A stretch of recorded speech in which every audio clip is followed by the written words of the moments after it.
बाबरी मस्जिद एक मुख्तसर तारीख। बाबरी मस्जिद कब बनाई गई और उसके बाद उसके साथ कब कब क्या क्या हुआ, इस वीडियो के जरिए से आज हम उस पूरी तारीख को आपके सामने रखेंगे। इस बात से सभी वाकिफ हैं कि 1528 में बादशाह बाबर के हुक्म पर मुगल गवर्नर मीर बकी ने बाबरी मस्जिद को तामीर करवाया था। मेडिवल लिटरेचर में बाबरी मस्जिद की तामीर के लिए किसी मंदिर के तोड़े जाने या उस जगह से राम के ताल्लुक होने का कहीं कोई जिक्र नहीं मिलता। 1534 से 1623 के बीच के किसी जमाने में तुलसीदास ने रामचरितमानस लिखी और उन्होंने राम को भगवान विष्णु के अवतार का दर्जा दिया, लेकिन तुलसीदास ने भी कभी बाबरी मस्जिद को राम जन्मभूमि नहीं लिखा। 1760 में राज चतुर्मान ने पहली बार अपनी किताब चहार गुलशन चार बाग में अयोध्या को श्री राम का मुमकिना जन्म स्थान बताया, लेकिन इससे भी बाबरी मस्जिद का कहीं कोई नाम नहीं मिलता। तो बाबरी मस्जिद के साथ राम जन्मभूमि को जोड़ने का काम सबसे पहले किसने किया? 1788 में एक ईसाई पादरी जोसेफ टाइफन हिलर ने बिना किसी सबूत के बाबरी मस्जिद के आसपास राम की पैदाइश की बात सामने लाई। फिर 1885 में महंत रघुबर दास ने राम चबूतरे पर एक मंदिर बनाने के लिए पहली पिटीशन दाखिल की, लेकिन 1886 में फैजाबाद जिला अदालत ने पिटीशन को खारिज कर दिया। उसके बाद 22 दिसंबर 1949 को हिंदुओं के एक ग्रुप ने रात के अंधेरे में चुपके से बाबरी मस्जिद के अंदर रामलल्ला की मूर्तियां रख दी। फिर वो वक्त भी आया जब मुसलमानों को मस्जिद में जाने से रोक दिया गया। 5 जनवरी 1950 को डिस्ट्रिक्ट मजिस्ट्रेट के नायर ने मस्जिद में ताला लगवा दिया और हिंदुओं को वहां पूजा की इजाजत दे दी, लेकिन मुसलमानों को अपनी ही मस्जिद के आसपास आने से भी रोक दिया गया। इसके बदले में के नायर को जनसंघ की तरफ से सांसद का उम्मीदवार बनाया गया।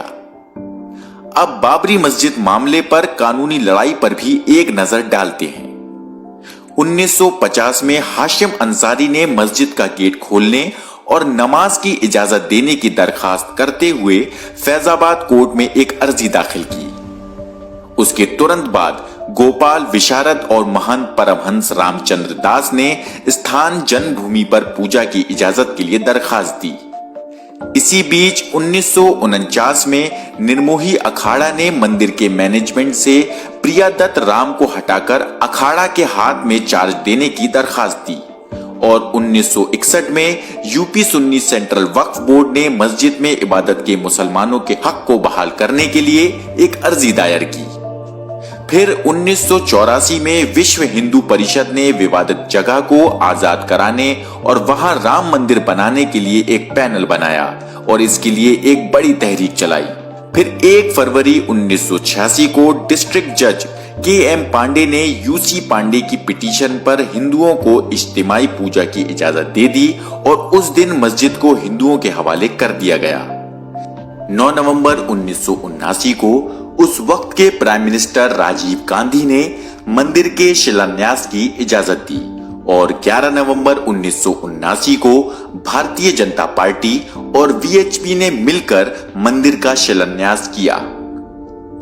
उसके बाद खूनी रथ यात्राओं और मुस्लिम मुखालिफ फसादात का सिलसिला शुरू हुआ। 25 सितंबर 1990 को उस वक्त के बीजेपी अध्यक्ष एल.के. आडवाणी ने गुजरात के सोमनाथ से उत्तर प्रदेश के अयोध्या तक एक रथ यात्रा निकाली, जिसके नतीजे में 1991 में बीजेपी उत्तर प्रदेश में सत्ता में आ गई। 7 अक्टूबर 1991 को उत्तर प्रदेश की बीजेपी हुकूमत ने मस्जिद से जुड़ी मुसलमानों की वक्फ की 2.77 एकड़ जमीन को अपने कब्जे में लेकर कंस्ट्रक्शन शुरू कर दिया।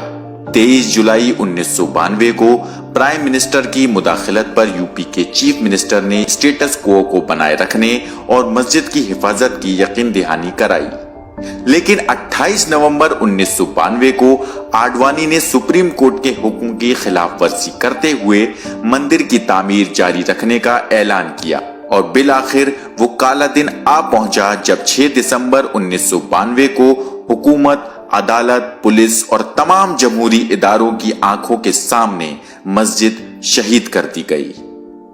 मुल्क भर से 3 लाख कार सेवक बिना किसी रोक टोक के अयोध्या पहुंच गए और देखते ही देखते मुसलमानों की तारीखी मस्जिद को तहस नहस कर दिया गया। बाबरी मस्जिद की शहादत के बाद मुल्क भर में फिरकावाराना फसादात भड़क उठे और सैकड़ों लोगों ने अपनी जानें गंवा दी। उसके बाद बाबरी मस्जिद की शहादत का सबब बनने वाली हालात की छानबीन के लिए हुकूमत की जानिब से 16 दिसंबर 1992 को लिब्राहन कमीशन की तश्कील की गई।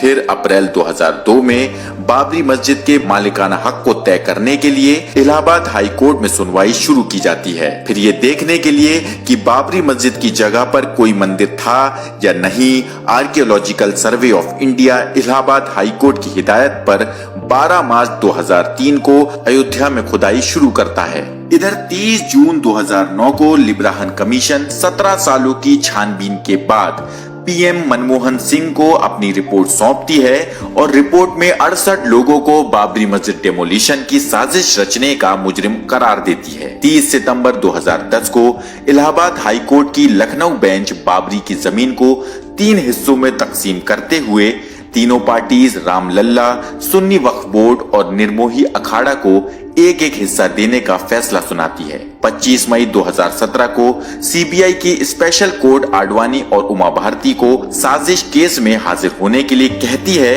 और 30 मई 2017 को उन्हें जमानत मिल जाती है। उसके बाद बाबरी मस्जिद की तारीख का वो दिन आता है जिस दिन इंसाफ के तमाम उसूलों को पामाल करते हुए सुप्रीम कोर्ट अपना आखिरी फैसला सुनाती है। 9 नवंबर 2019 को सुप्रीम कोर्ट बाबरी की जमीन को राम मंदिर की तामीर के लिए देने का फैसला सुनाती है। साथ ही अदालत बाबरी मस्जिद के बदले यूपी सुन्नी सेंट्रल वक्फ बोर्ड को मस्जिद बनाने के लिए दूसरी जगह पर 5 एकड़ जमीन देने का हुक्म देती है। 30 सितंबर 2020 को लखनऊ की स्पेशल कोर्ट बाबरी मस्जिद डेमोलिशन केस में लंबे इंतजार के बाद अपना फैसला सुनाती है और BJP leader LK Advani, Murli Manohar Joshi, Uma Bharti और कल्याण सिंह समेत तमाम 32 मुजरिमों को बरी कर दिया जाता है।